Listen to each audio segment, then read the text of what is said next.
శ్రీరామచంద్ర పరబ్రహ్మణే నమః. శ్రీగురుభ్యో నమః.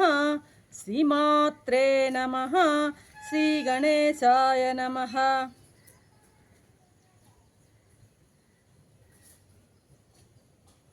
ప్రియాత్మ బంధువులారా, యోగ వాసిష్టం వైరాగ్య ప్రకరణము 36వ భాగం. శ్రీరామచంద్రుల వారు ఈ ప్రపంచంలో ఉన్నటువంటి సకల వస్తువుల్లో ఉన్నటువంటి ఆ దోషాలను చూపిస్తూ వైరాగ్యం వైపుగా తనను తాను నడిపించుకుంటూ వెళ్తున్నారన్నమాట. ఈ నేపథ్యంలో ఇక ఈరోజు రేపటితో స్వామి వైరాగ్యం అంతా కూడాను పూర్తయిపోతుంది. సరే, అసలు విషయానికి వద్దాం. ఏమంటున్నారు ఇక్కడ ఏంటంటే కొంచెం పునరావృత్తి ఉంటుంది. మళ్ళీ యోగ వాసిష్టంలో ఒకసారి చెప్పినటువంటి ఆ అంశాన్ని మళ్ళీ కొద్దిగా మార్పుతో ఇంకో దగ్గర కూడా వస్తూ ఉంటుందన్నమాట. కానీ అలాగని మనం వాటిని వదిలివేయడం అన్నది అంత సముచితం కాదు అన్న ఉద్దేశంతో వాటిని మళ్ళీ కూడా రిపీటు చేయడం జరుగుతుందన్నమాట. సరే, బాగుంది. స్వామి ఏమంటున్నాడు, అయ్యా మహర్షి, ఇప్పటి వరకు చెప్పినటువంటి దోషాలన్నీ నేను మీకు ఏకరువు పెట్టి వివరించాను కదా. ఈ దోషాలు అనేటువంటి ఆ దావానలం, అడవిలో ఎలాగైతే దావానలం ప్రజ్వలిస్తుందో అలా ఈ దోషాలు ఈ నా యొక్క చిత్తాన్ని దగ్ధం చేస్తున్నాయి. అంటే మడుగులో ఎండమావిలాగా నాకు భోగాలపై అభిలాష జనించటం లేదు. ఎందుకనంటే ఈ దోషాలన్నీ చూసినప్పుడు నాకు మామూలుగా నా చుట్టూ కనిపించేటువంటి ఏ అంశంలో కూడాను నాకు భోగాభిలాష అనేది జనించడమే లేదు. రోజులు గడిచే కొద్దీ ఈ సంసార స్థితి ఎలాగుందంటే వేప మొలక మొలిచినప్పుడు పెరిగే కొద్దీ దానిలో చేదు ఎలాగా పెరుగుతుందో ఆ విధంగా క్రమేణా ఈ సంసార స్థితి వేప మొలకలాగా చేదైపోతోంది. మానవుని హృదయం అంతా కూడాను దినదినానికి చెడిపోతోంది. దౌర్జన్యం పెరిగిపోతోంది. సౌజన్యం తగ్గి ఆ హృదయం అంతా కూడాను కలుషితం అయిపోతుంది. మహర్షి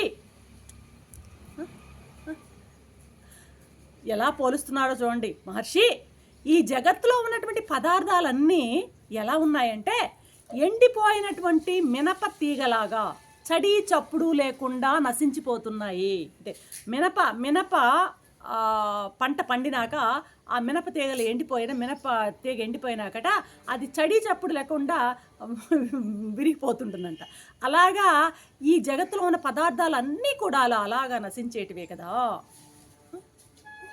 మునీశ్వర, విచారించి చూసినట్లయితే ఈ చింతలతో కూడినటువంటి ఈ రాజ్యాల కంటే, ఈ భోగాల కంటే ఏ చింత లేకుండా ఏకాంతంగా జీవించడం ఎంతో మేలు అని నాకు దృఢంగా నేను భావిస్తున్నాను.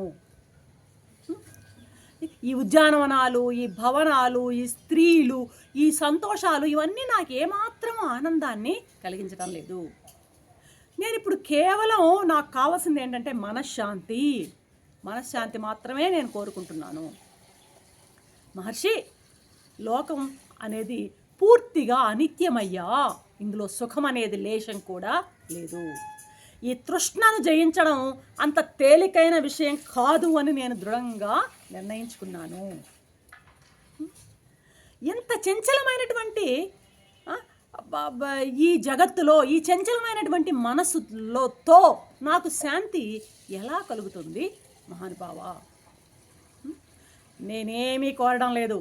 మరణాన్ని కానీ జీవితాన్ని కానీ దేన్ని నేను కోరుకోవడం లేదు మహానుభావ. ఏది ఎలా అయితే అలా జరగని. జీవితంలో చీకు చింత లేనివాడు ఎలా నిశ్చింతగా ఉంటాడో నిశ్చింతతో ఉంటాడో అలాగే నేను కూడా నిశ్చింతతో ఉండాలని దృఢంగా భావిస్తున్నాను.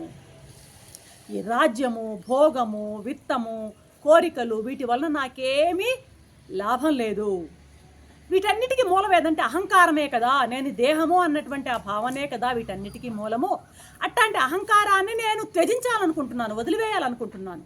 అహంకారాన్నే వదిలివేయాలనుకుంటున్నాను కాబట్టి నాకు దానికి సంబంధించినటువంటి భోగాలతో నాకేం పని ఉందయ్యా? ఈ జనులు అందరం కూడాను ఒక జన్మ పరంపర అనేటువంటి తాటికి గట్టిగా ముడివేయబడి ఉన్నాం మేము. జన్మ పరంపరలు పుట్టడం చావడం ఇలా ఈ పరంపర అనేటువంటి తాడికి గట్టిగా ముడివేయబడి ఉన్నాం మేము. నేను ఆ ముడిని విడదీయాలి అనేటువంటి ప్రయత్నం నా మనసులో కూడా ఉంది.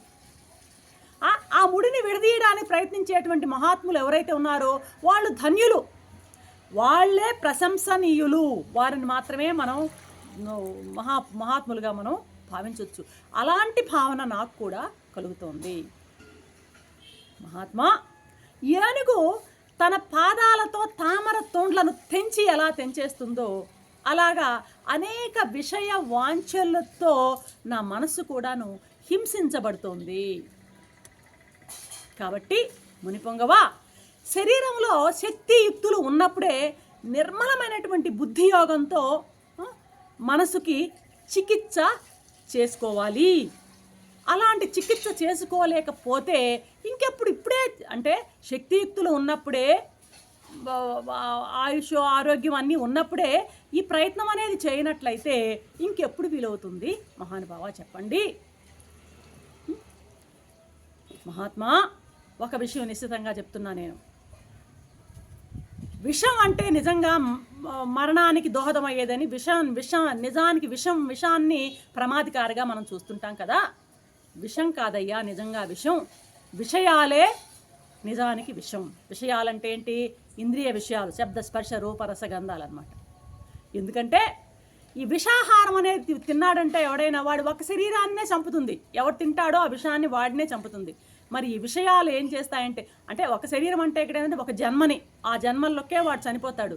ఈ విషయాలు ఏం చేస్తాయంటే జన్మాంతరాలుగా పట్టి వెంట ప్రయాణించి ముక్తి అనేది లేకుండా మోక్షానికి అడ్డుగా నిలిచి నిజమైన విషయాలు ఏవంటే ఈ విషయాలు మనని జన్మ పరంపరలోకి తోసివేస్తున్నాయి.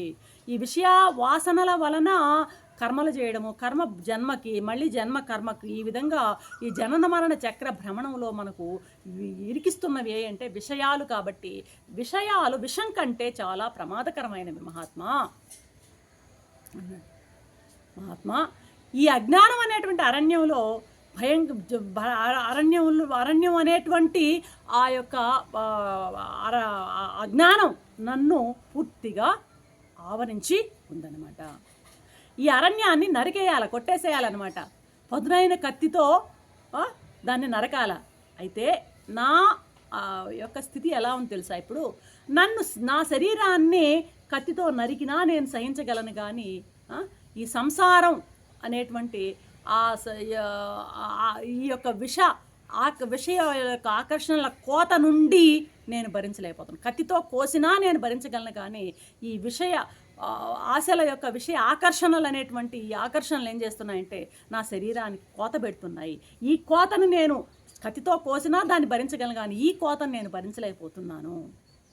ఇది కాదు అది ఉంది అనేటువంటి ఆ రకమైనటువంటి భ్రమతో కూడినటువంటి ఈ సంసార భ్రమ